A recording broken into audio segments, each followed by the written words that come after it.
السلام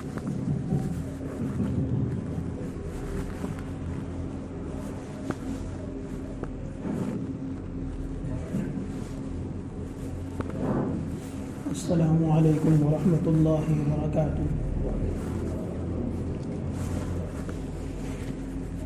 الحمد للہ نحمده ونستعینه ونستغفره ونؤمن به ونتوکل علیہ ونعوذ باللہ من شرور انفسنا ومن سیئات اعمالنا، من يهده الله فلا مضل له ومن يضلله فلا هادي له، ونشهد أن لا إله إلا الله وحده لا شريك له، ونشهد أن سيدنا ومولانا محمدا عبده ورسوله۔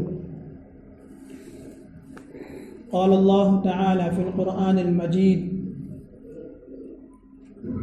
والعصر إن الإنسان لفي خسر إلا الذين آمنوا وعملوا الصالحات وتواصوا بالحق وتواصوا بالصبر۔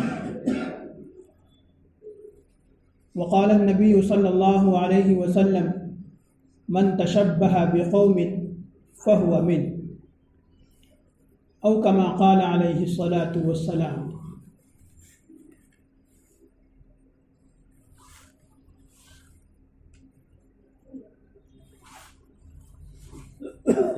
اللہ تبارک و تعالی نے انسان کو اپنا نائب اور اپنا خلیفہ بنایا ہے۔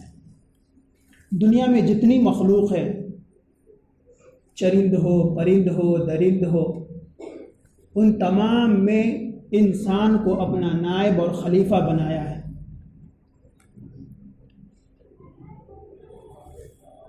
تو نائب اور خلیفہ جب ہم بنا دیے گئے تو ہمیں کیا کرنا چاہیے؟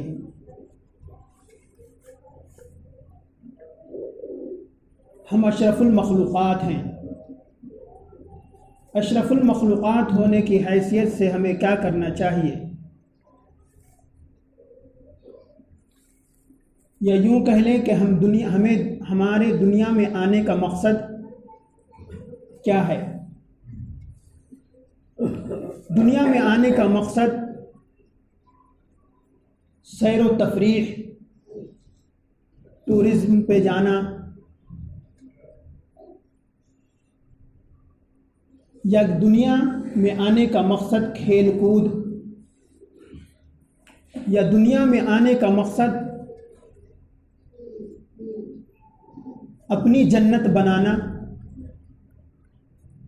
دنیا کے اعتبار سے یہ مقصد نہیں تھا۔ دنیا میں آنے کا مقصد اللہ کی اطاعت و بندگی ہے۔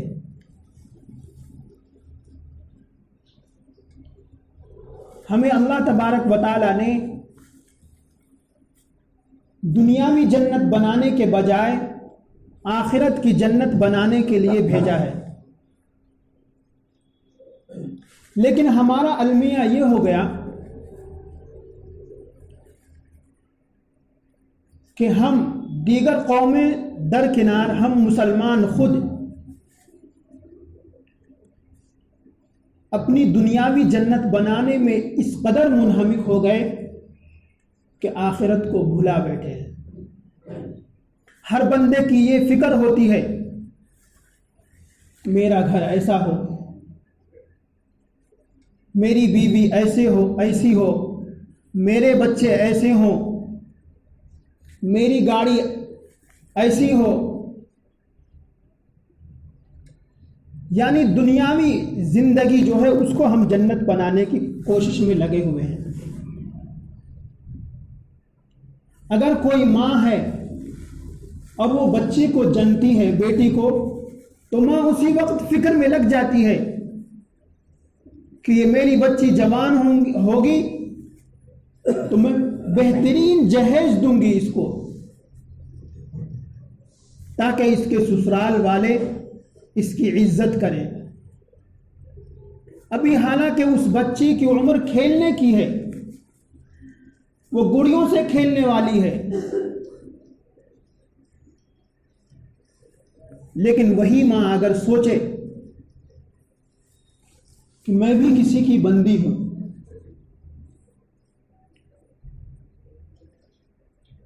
مجھے بھی اپنے رب کے پاس جہیز لے کر جانا ہے. مجھے بھی اپنے رب سے ملاقات کرنا ہے. جس طرح مجھے فکر ہے اپنے بچی کی کہ یہ جہیز لے کر جائے گی تو اس کے سسرال والے اس کی عزت کریں گے، اس ماں کی بھی فکر ہونی چاہیے کہ میں جب اللہ کے حضور پیش ہوں گی اور اپنے اعمال کو بطور جہیز کے لے جاؤں گی تو اللہ کے نزدیک میں باعزت اور سرخرو ہو جاؤں.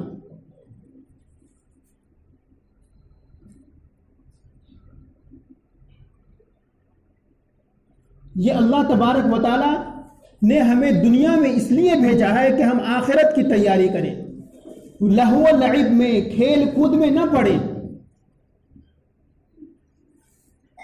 دنیاوی زندگی بنانے کے لیے ہم اپنی اخروی زندگی کو تباہ و برباد نہ کریں. ہم اگر یہ اصول سمجھ لیں کہ ہم اس دنیا میں آنے سے پہلے ہم عالم ارواح میں تھے، روحوں کی دنیا میں تھے ہزاروں سال سے، پھر اللہ تبارک و تعالیٰ نے ہمیں اس دنیا میں بھیجا صرف چند سالوں کے لیے. اس کے بعد قبر کی دنیا میں پتہ نہیں کتنے سال لیٹنا ہے، اور اس کے بعد آخرت میں اللہ تبارک و تعالیٰ کے سامنے قیامت کے دن جانا ہے، پھر حساب کتاب جنت یا دوزخ ہونا ہے. تو سب سے کم ٹھہرنے کی جگہ جو ہے یہ عالم ناسوت ہے، یہ ختم ہو جانے والی دنیا ہے. اگر اس دنیا میں ہم اللہ کو راضی کر لیے اور اللہ کے رسول کی سنتوں پر ہم چل گئے تو ہم اللہ کے یہاں سرخرو ہوں گے. لیکن ہم اگر اس زندگی کو کھانے پینے اور اپنی ضروریات کے لیے تج دیا تو پھر ہماری آخرت تباہ و برباد ہو جائے گی.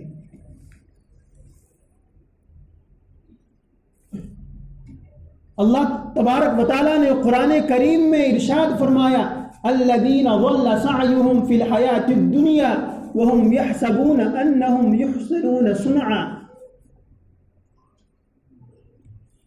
کہ یہی وہ لوگ ہیں جن کی پوری قد و کاوش، پوری محنت اور لگن صرف دنیاوی زندگی بنانے کے لیے ہوتی ہے،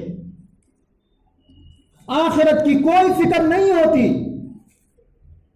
اور وہ یہ سمجھتے ہیں کہ یہ ان کے پاس ہمیشہ رہنے والی چیز ہے. نہیں، اگر کوئی باپ یہ سمجھتا ہے کہ میں بہترین بلڈنگ بنا لوں اور میں اس میں ہمیشہ رہوں گا اور میری بلڈنگ بھی ہمیشہ رہے گی، ایسا ہو نہیں سکتا. بلڈنگ کو بھی، مکان کو بھی، چاہے کچا مکان ہو، پتھرے کا گھر ہو، اس کو بھی ایک دن تباہ ہونا ہے اور ہمیں بھی ایک دن دنیا سے رخصت ہو جانا ہے. پھر کیا فائدہ ہم اتنی محنت جو کی ہے دنیا میں. اللہ تبارک و تعالیٰ نے قرآن کریم میں ارشاد فرمایا یا ایھا الذین آمنوا لا تلہکم اموالکم ولا اولادکم عن ذکر اللہ، کہ اے ایمان والو خود اپنے آپ کو کہیں ایسا نہ ہو کہ تمہیں اللہ کی یاد سے، اللہ کے ذکر سے، یعنی کہ آخرت سے تمہیں تمہاری اولاد اور تمہاری بیویاں غفلت میں نہ ڈال دے، کہ تم ان کی زندگی اور ان کے فیوچر کو بنانے کے لیے اس قدر دنیا میں لگ جاؤ، ایسا نہ ہو کہ تم اس میں لگنے کے بعد اپنی آخرت کو تباہ و برباد کر لو. ایسا نہ ہو کہ بیوی بچوں کے لیے اتنی محنت کرو اور بیوی بچوں کے لیے اتنی لگن سے کام کرو کہ دنیا ہی میں تم مشغول ہو جاؤ اور آخرت کی فکر کو چھوڑ دو. اللہ تبارک و تعالیٰ نے قرآن کریم میں فرمایا کہ یہ ہلاکت کی چیز ہے. ایسا نہ ہو کہ تمہاری اولاد تمہیں ہلاکت میں نہ ڈال دے، کہ اولاد کی فرمائشیں پوری کرنے کے لیے تم اپنی آخرت کو برباد مت کرنا، اپنی بیویوں کی فرمائشیں پوری کرنے کے لیے اللہ اور اس کے رسول کے دین کو نہ چھوڑنا. اللہ اور اس کے رسول کے طریقے سے نہ ہٹنا.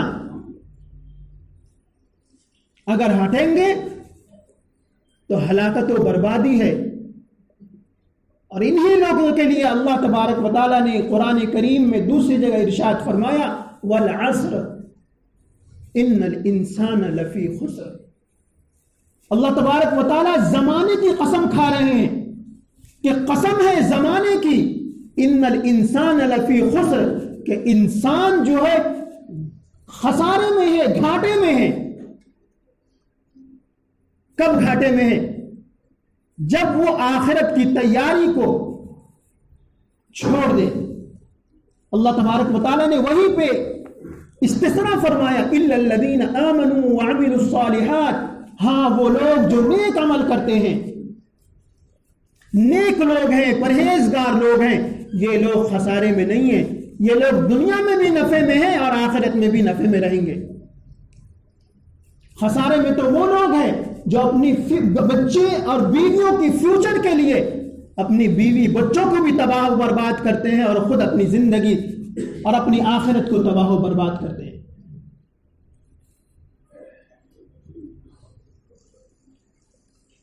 اللہ تبارک و تعالیٰ نے ہمیں کسی اور مقصد کے لیے دنیا میں بھیجا ہے. وہ مقصد ہے آخرت کی تیاری. گویا یہ دنیا امتحان گاہ ہے، ایگزام ہال ہے کہ یہاں پر ہم اپنے اعمال کو لکھ رہے ہیں، فرشتوں سے لکھوا رہے ہیں. کل قیامت کے دن یہ تمام ہمارے اعمال نامے اور ہمارے امتحان کے نتائج ہمارے ہاتھوں میں دیے جائیں گے. اللہ تبارک و تعالیٰ قرآن کریم میں ایک جگہ ارشاد فرماتے ہیں فَأَمَّا مَنْ أُوتِيَ كِتَابَهُ بِيَمِينِهِ فَيَقُولُ هَاؤُمُ اقْرَءُوا كِتَابِيَهْ. کہ قیامت کے دن جو لوگ دنیا میں اپنی آخرت کو بنا کر گئے ہوں گے، نیکوکار لوگ ہوں گے، پرہیزگار لوگ ہوں گے، جنہوں نے دنیا کو اپنا مقصد نہیں بنایا تھا، ان کا مقصد اور مطمع نظر آخرت تھا، ان کے لیے اللہ تبارک و تعالیٰ فرماتے ہیں کہ وہ لوگ جن کا نامہ اعمال ان کو داہنے ہاتھ میں دیا جائے گا، رائٹ ہینڈ میں دیا جائے گا، وہ لوگ اپنے نامہ اعمال کو، اپنے نتیجے کی لسٹ کو تمام اپنے خاندانوں کے رشتہ داروں کو دکھاتے پھریں گے. دیکھو میں پاس ہو گیا، دیکھو میں کامیاب ہو گیا. جس طرح اگر کوئی 10ویں کا بچہ پاس ہو جاتا ہے اور وہ اپنا کارڈ لے کر گھر میں آ کر بتاتا ہے کہ میرے اتنے مارکس آئے، وہ خوشی کا اظہار کرتا ہے، اس سے زیادہ خوشی کا اظہار بندہ قیامت کے دن کرے گا. کیوں؟ اس نے اللہ اور اس کے رسول کی مرضی کے مطابق اس نے دنیا میں زندگی گزار کر آیا ہے. وہیں پر اللہ تبارک و تعالیٰ دوسرے لوگوں کے بارے میں فرمایا کہ جو لوگ دنیاوی زندگی کو ہی اپنا مقصد بنا لیتے ہیں، جو لوگ اپنے بیوی بچوں کو فیوچر کو بنانے کے لیے اپنی آخرت کو تباہ و برباد کر لیتے ہیں، ان کے بارے میں فرمایا وَأَمَّا مَنْ أُوتِيَ كِتَابَهُ بِشِمَالِهِ فَيَقُولُ يَا لَيْتَنِي لَمْ أُوتَ كِتَابِيَهْ وَلَمْ أَدْرِ مَا حِسَابِيَهْ يَا لَيْتَهَا كَانَتِ الْقَاضِيَةَ مَا أَغْنَى عَنِّي مَالِيَهْ هَلَكَ عَنِّي سُلْطَانِيَهْ. کہ جن کے نام اعمال ان کے لیفٹ ہینڈ میں دیا جائے گا یا پیٹ کے پیچھے سے دیا جائے گا، وہ لوگ کہیں گے اے کاش مجھے یہ اعمال نامہ، یہ کتابچہ، یہ نتیجہ مجھے دیا ہی نہیں گیا ہوتا. وَلَمْ أَدْرِ مَا حِسَابِيَهْ، مجھے حساب کا کوئی عطا پتہ نہیں تھا.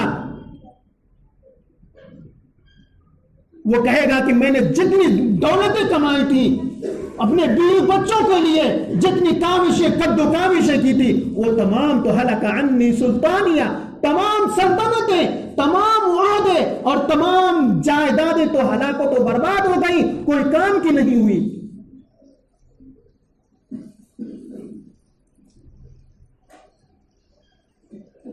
اللہ تبارک و تعالیٰ نے ایک ایک چیز قرآن میں بتا دیا ہے کہ ہمیں کس طرح زندگی گزارنا ہے،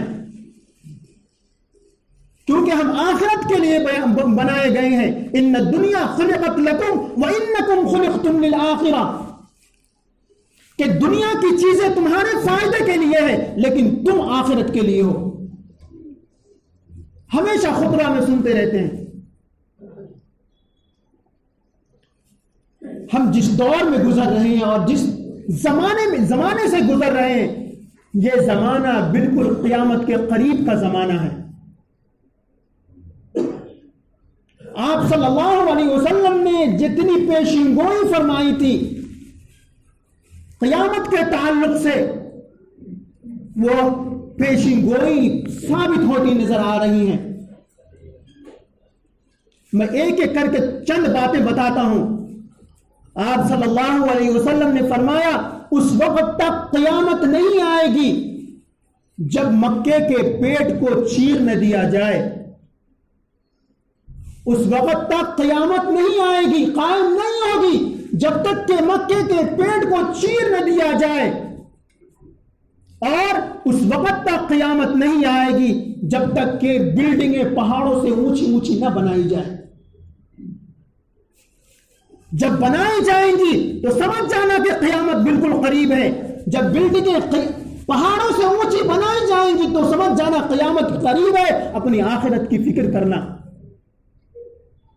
جب آپ حج کو جائیں تو وہاں دیکھتے ہیں کہ مکے کے نیچے سرنگیں بنی ہوئی ہیں، نیچے سے گاڑیاں زمین کے اندر سے دوڑتی نظر آتی ہیں. یہی وہ پیشین گوئی ہے. آپ صلی اللہ علیہ وسلم نے فرمایا کہ جب مکے کے پیٹ کو چیر دیا جائے گا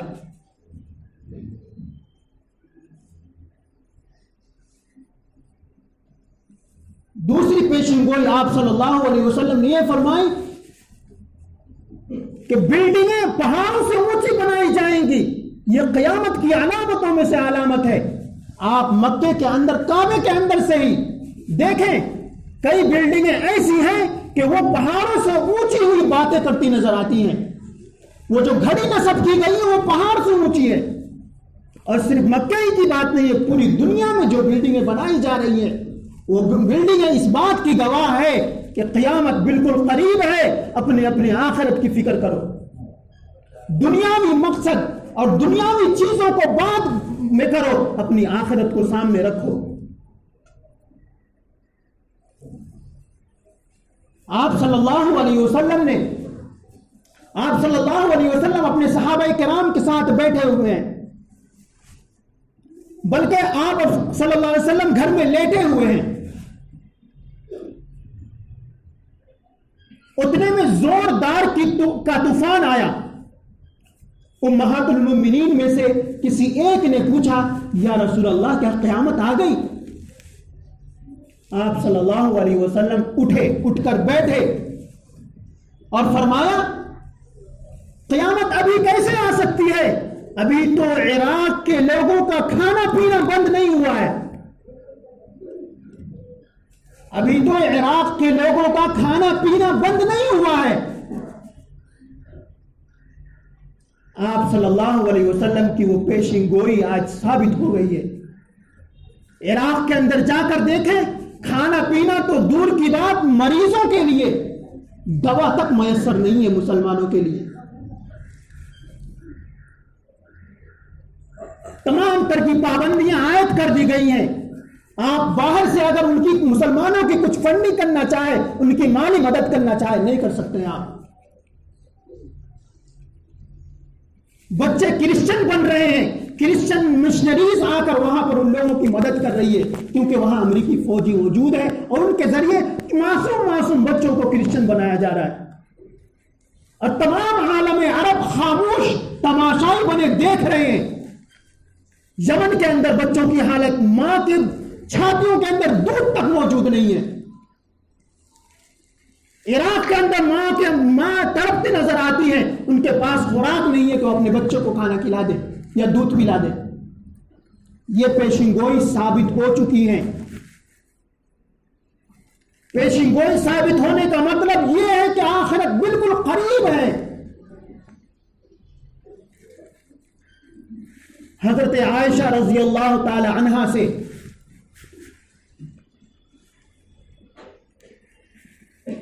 کسی نے پوچھا کہ زلزلے کب آتے ہیں. حضرت عائشہ رضی اللہ تعالی عنہ نے فرمایا، اور خود یہ قیامت کی علامتوں میں سے بھی علامت ہے کہ جب عورتیں غیر مردوں کے لیے خوشبو استعمال کرنے لگے.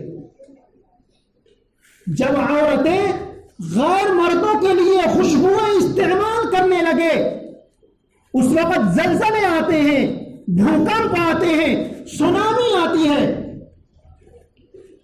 یہ بھی قیامت کی علامتوں میں سے ایک علامت ہے.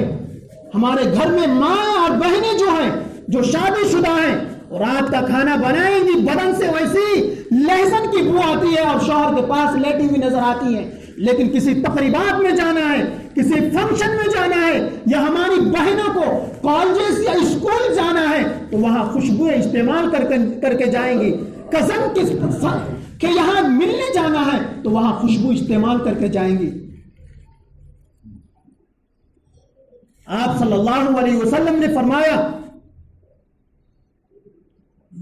آپ صلی اللہ علیہ وسلم نے عورتوں کے لیے خوشبودار خوشبو لگانا منع فرمایا ہے. پھر کس طرح ہم اپنی ماں اور بہنوں کو اجازت دے رہے ہیں؟ بیوی تو زیب و زینت اختیار کرتی ہے اپنے شوہر کے لیے، لیکن وہ غیر مردوں کے لیے کیوں آج وہ زیب و زینت اختیار کر رہی ہیں؟ اپنے کزن کے گھر جانا ہے تو کیوں خوشبو لگا کر جا رہی ہیں؟ اس لیے کہ یہ قیامت کی علامتوں میں سے علامت ہے. دوسری نشانی حضرت عائشہ رضی اللہ تعالی عنہ نے فرمایا کہ عورتیں اپنے جسم کو کھولنے میں کوئی شرمندگی محسوس نہیں کرے گی. عورتیں اپنے جسم کو کھولنے میں کوئی شرمندگی محسوس نہیں کرے گی. پردہ کرنے سے ان کو شرم آئے گی. پردہ کئی چیز کا ہوتا ہے. چہرے کا بھی پردہ ہوتا ہے، پورے بدن کا بھی پردہ ہوتا ہے. آج ہماری بچیاں کالجز کے اندر کیا وہ اپنے چہروں کو ڈھانک کر پڑھ رہی ہیں؟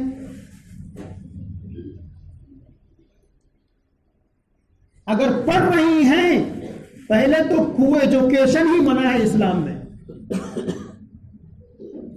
اگر پڑھ رہی ہیں تو آخرت میں ہماری پکڑ ہوگی.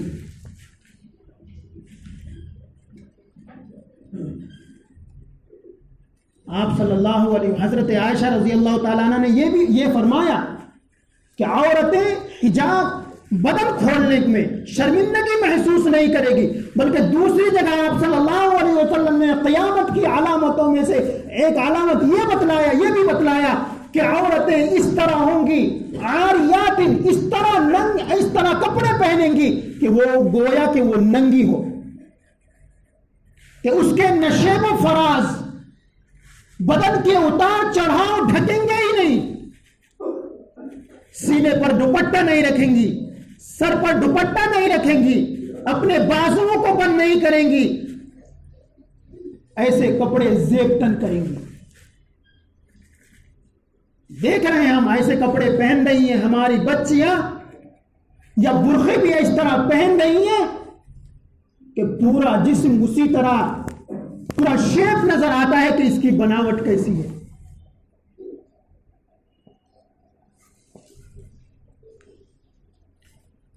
علامہ اقبال رحمہ اللہ نے فرمایا تھا، دین سے کرے دور تو تعلیم بھی فتنہ، تعلیم کیا نعرے تکبیر بھی فتنہ. کہ ہم ایسی تعلیم اپنے بچوں کو جس سے ہمارے بچے دین سے دور ہو جائے، وہ تعلیم بھی فتنہ ہے، قیامت کے دن پکڑ کا سبب ہے.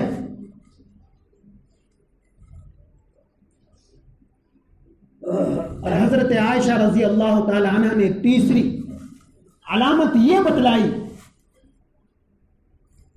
کہ سود عام ہو جائے گی. اور آپ صلی اللہ علیہ وسلم نے قیامت کی علامتوں میں سے ایک علامت یہ بتلائی کہ ہر کان کے پاس گانے والیاں گائیں گی. یہ نہیں فرمایا ہر گھر میں، ہر گھر میں تو بجتے ہی ہیں، لیکن یہ وہ زمانہ آ چکا ہے کہ ہیڈ فون کے ذریعے ہر کان کے پاس گانے والیاں گانا گا رہی ہیں. گویا کہ یہ قیامت کی علامت نشانیاں یہ آپ صلی اللہ علیہ وسلم کی پیشن گوئی ثابت ہو چکی ہیں. آپ صلی اللہ علیہ وسلم نے فرمایا کہ میں موسیقی اور گانے کو اور اس کے لہو و لعب کو بند کرنے کے لیے آیا ہوں. مسلمانوں کے لیے جائز نہیں ہے اس کا سننا، لیکن آج کل ہمارے نوجوان بچے اور بچیاں رات میں اگر سوتے ہیں تو وہ ہیڈ فون لگائے سوتے ہیں. فون کا استعمال اس طرح عام ہو چکا ہے کہ ہر گھر میں گانے بج رہے ہیں، ہر کان میں گانے بج رہے ہیں. آپ صلی اللہ علیہ وسلم نے فرمایا قیامت کی علامت میں سے علامت یہ کہ گانا بجانا عام ہو جائے گا، زنا عام ہو جائے گا، بے حیائی عام ہو جائے گی. زنا بالکل عام ہو چکا ہے. ماں کو معلوم ہے کہ میرا بچہ فلاں سے پھنسا ہوا ہے، لیکن ماں نہیں روکتی. باپ کو پتا ہے میری لڑکی کسی اور سے غیر محرم سے رات میں چیٹنگ کرتی ہے یا دن میں کرتی ہے. مسلمان باپ ہو کر بھی منع نہیں کر رہا ہے. کہاں ہم کھڑے ہوئے ہیں؟ ہم کس دین پر ہم چل رہے ہیں؟ آپ صلی اللہ علیہ وسلم نے فرمایا تھا، یہ بھی فرمایا تھا کہ غیروں کے طریقے کو اور غیروں کے رسم و رواج کو تم اس طرح فالو کرو گے جس طرح ایک قدم دوسرے قدم کو فالو کرتا ہے، جس طرح ایک بالش دوسرے بالش کے برابر ہوتی ہے، اس طرح تم غیروں کے طریقے کو فالو کرو گے. اس طرح تم لباس زیب تن کرو گے کہ تمہیں دیکھ کر کوئی پہچانے گا نہیں کہ تم مسلمان ہو یا غیر مسلم. اس طرح تمہاری حیات ہوگی جس طرح غیروں کی حیات اور غیروں کے طریقے ہوتے ہیں. تمہاری بچیاں اس طرح بے پردہ پھر رہی ہیں جس طرح غیروں کی بچیاں بے پردہ پھر رہی ہیں. پھر کس طرح ہم اپنی مسلمانی کا دعویٰ کر رہے ہیں؟ کس طرح ہم آخرت میں سرخرو ہو سکتے ہیں؟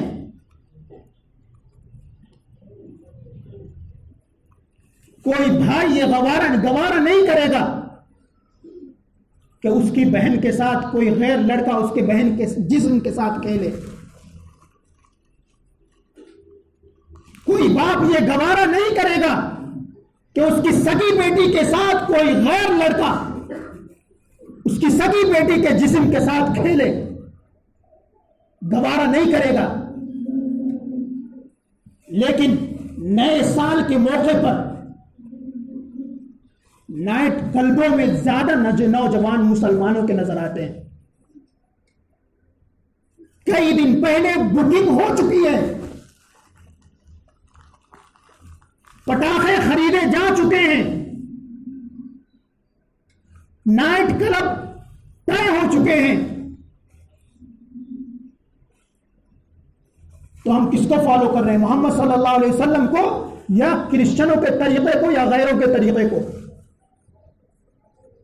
آپ صلی اللہ علیہ وسلم نے فرمایا من تشبہ بقوم فہو منہ، کہ جو جس قوم کی مشابہت اختیار کرے گا وہ اس کا شمار اسی میں سے ہوگا. ضرورت ہے اس بات کی کہ ہم اپنے بچوں کو روکیں. اسلام جائز قرار نہیں دیتا کسی کو پٹاخے بجا کر تکلیف پہنچانے کی. اسلام اجازت نہیں دیتا گانے سننے کے لیے. اسلام اجازت نہیں دیتا نئے سال کی مبارکباد دینے کے لیے.